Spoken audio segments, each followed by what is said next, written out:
The woman never in a million years thought her CEO boyfriend would show up at her family's rural home. She braced herself for him to be disgusted by her humble upbringing, but instead, he openly and proudly introduced himself as her boyfriend, leaving the insecure woman instantly overwhelmed with emotion. But the second her mother learned his identity, she came rushing out, demanding that if he wanted to marry her daughter, he had to give their family at least $1.8 million, plus a house in the city for the woman's little brother. Watching her mother act so greedy and entitled, the woman panicked, terrified this would make him hate her. What she didn't know was that he already knew everything about her background. She'd grown up in a family that favored sons over daughters, and even after she left home as an adult to work in the city, her mother had constantly hounded her to buy everything for her brother. So when faced with her mother's outrageous demands, the CEO didn't turn her down. Instead, he said he'd meet every single condition, with one catch: the $1.8 million and the house would only ever be gifted to the woman herself, and he wouldn't give a single cent to anyone else. Her mother tried to argue, but the CEO simply draped his suit jacket gently over the woman's shoulders, took her hand, and led her away. It was in that exact moment that she finally made up her mind to marry him. Before this, she'd always been crippled by insecurity over her family background.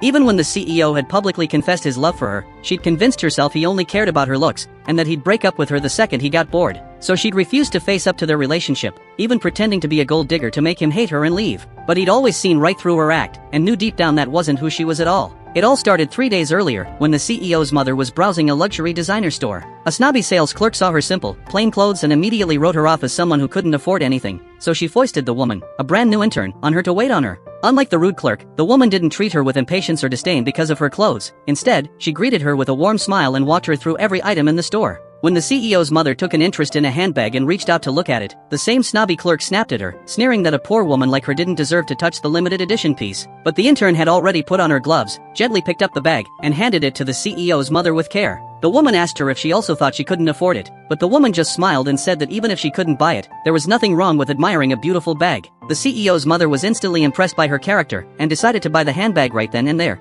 plus an entire set of rare, high-end jewelry to go with it. That's when the snobby clerk finally realized she was a huge client, and rushed over to pitch her more products. But the CEO's mother completely ignored her, and made it clear that every single penny of the sale would go to the intern's sales numbers. However, when she went to check out, she realized she'd left her wallet at home. She immediately called her son to come and pay for her purchase, and when the CEO arrived, he was shocked to find that the sales clerk who'd been so kind to his mother was none other than his own girlfriend, and his mother was already completely smitten with her.